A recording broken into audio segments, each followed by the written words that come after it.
নীল দিগন্তে শেষ পদ্ম তুমি, পর্ব ১ ও ২, লেখিকা জান্নাতুন ফেরদৌস ময়না। কয়েক বছর পর দেশে ফিরে নিজের বউকে নিজেরই প্রাণের বন্ধুর বাড়িতে দেখে চমকে উঠল নীল, তাও একটা বাচ্চা সহ। এয়ারপোর্টের কোলাহল পেরিয়ে ট্যাক্সিতে ওঠার পর থেকেই বুকের ভেতরে একটা অজানা অস্বস্তি কাজ করছিল নীলাদ্রি চৌধুরী নীলের। দীর্ঘ ৪টি বছর, ৪ বছর আগে নিজ দেশ ত্যাগ করার এতদিন পর আজ আবারও জন্মভূমিতে পা রাখা। তবে নিজের বাড়িতে যাওয়ার আগে সে সোজা চলে এসেছে তার সবচেয়ে কাছের মানুষ, প্রাণের বন্ধু তৌহিদের বাড়িতে। তৌহিদের বাড়ির দরজায় দাঁড়িয়ে বেল বাজাতেই কয়েক মুহূর্তের মধ্যে দরজা খুলে গেল। সামনে দাঁড়িয়ে তৌহিদ। নীলকে দেখে কয়েক সেকেন্ডের জন্য স্তব্ধ হয়ে রইল সে, যেন নিজের চোখকে বিশ্বাস করতে পারছে না। নীল তার চিরচেনা গম্ভীর ভাব বজায় রেখে কোনো কথা না বলেই হঠাৎ তৌহিদের পেটে হালকা একটা ঘুষি বসিয়ে দিয়ে সজোরে জড়িয়ে ধরল তাকে। নীলের পরনে আজ একটা রয়্যাল ব্লু শার্ট আর ফিটেড ব্ল্যাক প্যান্ট। ৬ ফুট উচ্চতার সুঠাম গড়নের শ্যামলা পুরুষ নীল, সরু টানা নখ, ধারালো চোয়াল আর জেল দিয়ে নিখুঁতভাবে ছেট করা চুল, সব মিলিয়ে তার ব্যক্তিত্বের এক গম্ভীর অথচ তীব্র আকর্ষণীয় সৌন্দর্য ফুটে উঠেছে। তৌহিদ নিজেকে নীলের বাহুডোর থেকে কিছুটা ছাড়িয়ে নিল। তার চোখে তখন আনন্দের জল আর মুখে মেকি অভিমান। সে কণ্ঠ কৃত্রিমভাবে গম্ভীর করে বলল, বাপরে, অবশেষে ৪ বছর পর এই অধম বন্ধুটার কথা মনে পড়ল তোর? আমি তো ভেবেছিলাম তুই হয়তো ভুলেই গেছিস যে দেশে তৌহিদ নামের কোনো ছায়া তোর জন্য অপেক্ষা করে থাকে। নীল সোফার দিকে এগোতে এগোতে বেশ গা ছাড়া ভাব নিয়ে জবাব দিল, মনে যে পড়েছে এটুকুই তোর ভাগ্য তৌহিদ। বেশি নাটক করিস না তো। মুখে যতই গাম্ভীর্য থাকুক না কেন, ভেতরে ভেতরে তৌহিদের মনে এক অদ্ভুত প্রশান্তি আর স্বস্তি বয়ে যাচ্ছিল। ছোটবেলা থেকেই দুজনে একসাথে বড় হয়েছে, কিন্তু দুজনেরই স্বভাব একদম বিপরীত। নীল যতটা চুপচাপ, গম্ভীর আর কঠিন, তৌহিদ ঠিক ততটাই প্রাণবন্ত আর হাসি খুশি। নীল ড্রয়িং রুমের নরম সোফায় গা এলিয়ে দিয়ে বসলো, দীর্ঘ ভ্রমণের ক্লান্তি আর তার চোখে মুখে। তৌহিদও হাসি মুখে এসে বসে তার পাশে। ঠিক তখনই ভেতরে ঘর থেকে এক পুচকে মেয়ে মেঝের উপর দিয়ে ধীর গতিতে হামাগুড়ি দিতে দিতে সোফার দিকে এগিয়ে আসছে। ছোট্ট একটি ফুটফুটে বাচ্চা মেয়ে। তার পরনে গোলাপি রঙের একটা মিষ্টি ফ্রক, পাতার পাতলা ছোট ছোট চুলে রঙিন ক্লিপ লাগানো, তুলতুলে ফর্সা, গোলগাল একটা পুতুল যেন। বাচ্চাটিকে দেখে তৌহিদের মুখটা নিমিষেই মমতায় ভরে উঠল। সে দ্রুত বসা থেকে উঠে গিয়ে বাচ্চাটিকে আদরে কোলে তুলে নিল। নীল কিছুটা অবাক হয়ে ভ্রু কুঁচকে তাকালো। এই বাচ্চাটা কে রে তৌহিদ? তোর বাড়ি থেকে বের হলো যে?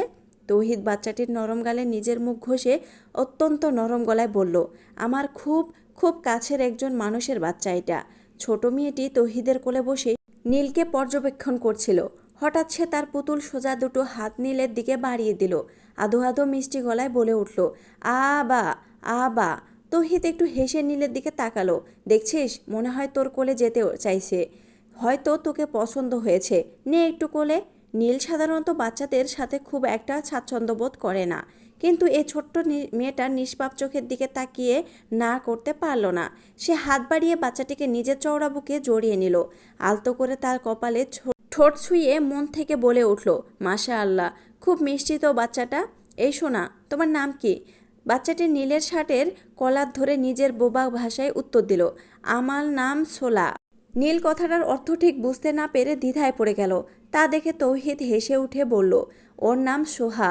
এখনও তো ছোট, অনেক শব্দ ঠিকমতো মুখে ফোটে না, তাই নিজের নামটা ছোলা বলে ফেলে। নীল সোহাকে নিজের কোলে আর একটু গুছিয়ে নিয়ে শুধালো, বয়স কত ওর? এই তো সবে ৩ বছর পার হলো। তৌহিদ জবাব দিল। সোহা ততক্ষণে নীলের গলার সাথে নিজের দুটো ছোট্ট হাত পেঁচিয়ে ধরেছে।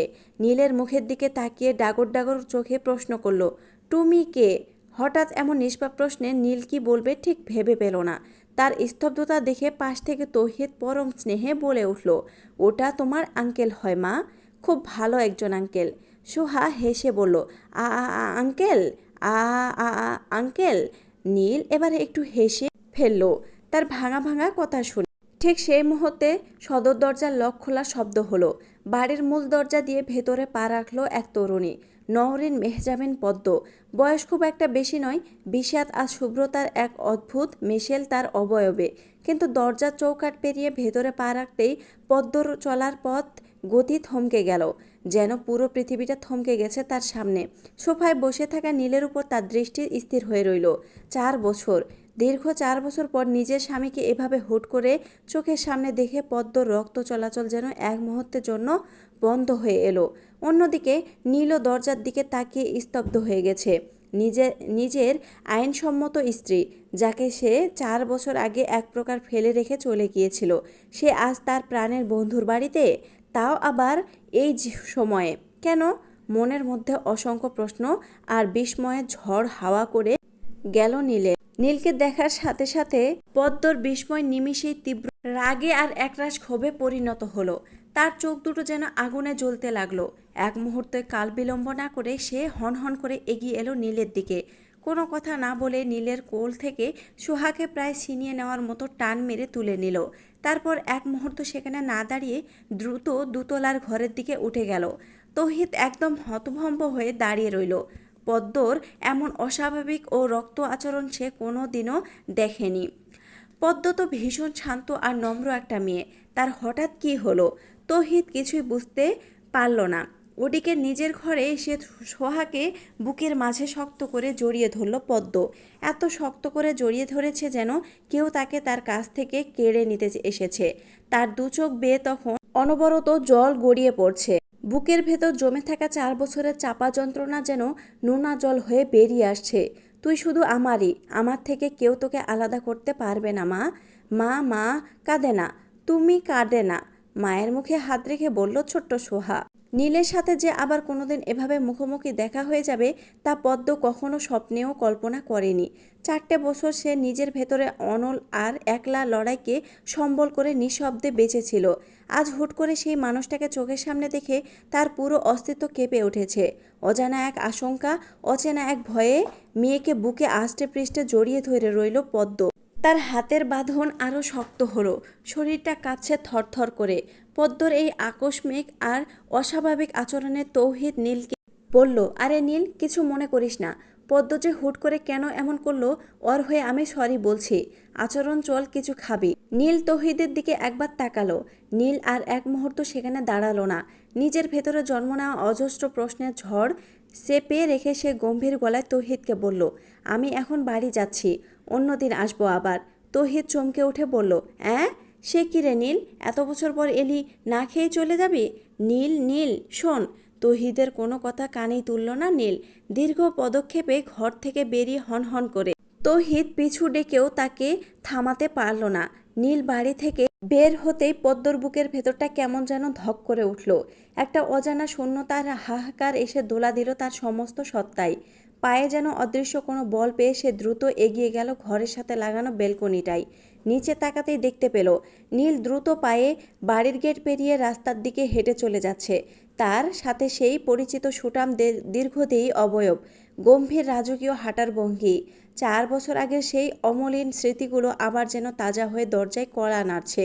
নীলকে এভাবে হুট করে এসে আবার ঝড়ের মতো চলে যেতে দেখে পদ্মর দু চোখ বেয়ে 2 ফোঁটা তপ্ত অশ্রু গড়িয়ে পড়ল সোহার গোলাপি ফ্রকে।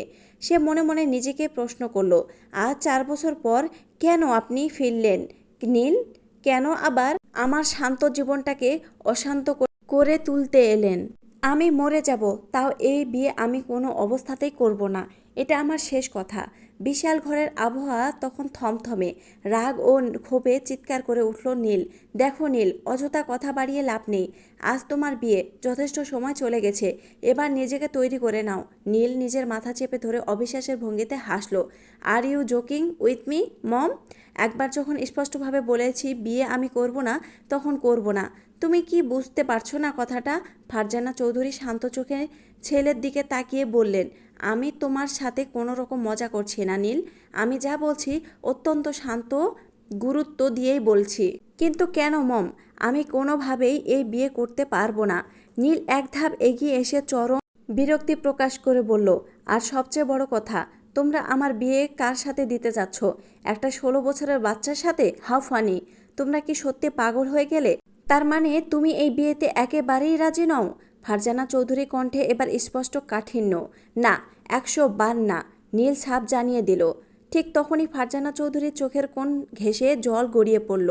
তিনি ভারী গলায় বলে উঠলেন, আসলে লোকে ঠিকই বলে, সৎ মা কখনো আপন হয় না, সৎ মা সতই থাকে। কিন্তু নীল, আমি তো কখনো তোমাকে অন্য কারো সন্তান মনে করিনি। তোমাকে নিজের গর্ভের সন্তান ভেবেই তো ভালোবেসেছি, তোমাকেই সব ভেবেছি। অথচ তুমি আমাকে কোনোদিন নিজের মা ভাবতে পারলে না। আজ যদি তোমার নিজের মা বেঁচে থাকতেন আর তিনি যদি তোমার বিয়ের প্রস্তাব দিতেন, তাহলেও কি তুমি এভাবে মুখ ফিরিয়ে নিতে পারতে? মায়ের মুখ থেকে এমন একতরফা ও আবেগঘন কথা শুনে তিনি ক্ষণিকের জন্য স্তব্ধ হয়ে গেল। সে তো এমন কিছু বলতে চায়নি। নীল খানিকটা অসহায় বোধ করে বলল, কি যা তা বলছো মম তুমি? আমি কি সেটা বোঝাতে চেয়েছি? আমি যা বলছি একদম সঠিক বলছি নীল।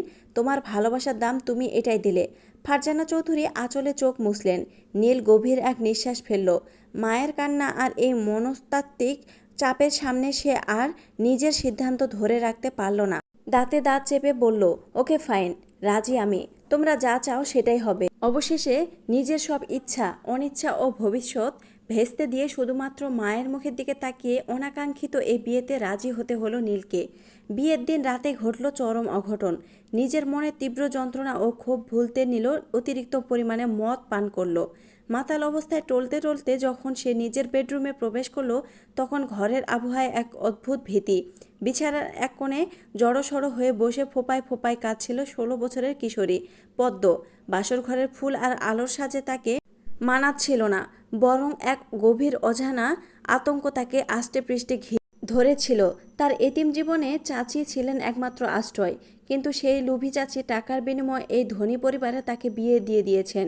সংসার কি, স্বামী স্ত্রীর সম্পর্ক কি, এসবের কিছুই বোঝা এই ছোট্ট মেয়েটির পক্ষে সম্ভব ছিল না। কেবল চাচির ভয়ে মুখ বুজে এই সিদ্ধান্ত মেনে নিয়েছিল সে। অতিরিক্ত নেশার কারণে সেদিন নীলের বোধবুদ্ধি কোনটা ঠিক আর কোনটা ভুল সব বিলুপ্ত হয়ে গিয়েছিল। নিজের ভেতরে সব ক্ষোভ আর নেশার ঘোরে সে নিজের সদ্যবিবাহিত অবুঝ স্ত্রীর উপর অধিকার ফলায়। না চাইতে এক অনাকাঙ্ক্ষিত ঝড় বয়ে যায় সেই রাতে। আর ভয়ে, আতঙ্কে ও নিজের ধর্ম মেনে পদ্মও নিজেকে সম্পূর্ণ সঁপে দিয়েছিল তার আইনত স্বামীর কাছে।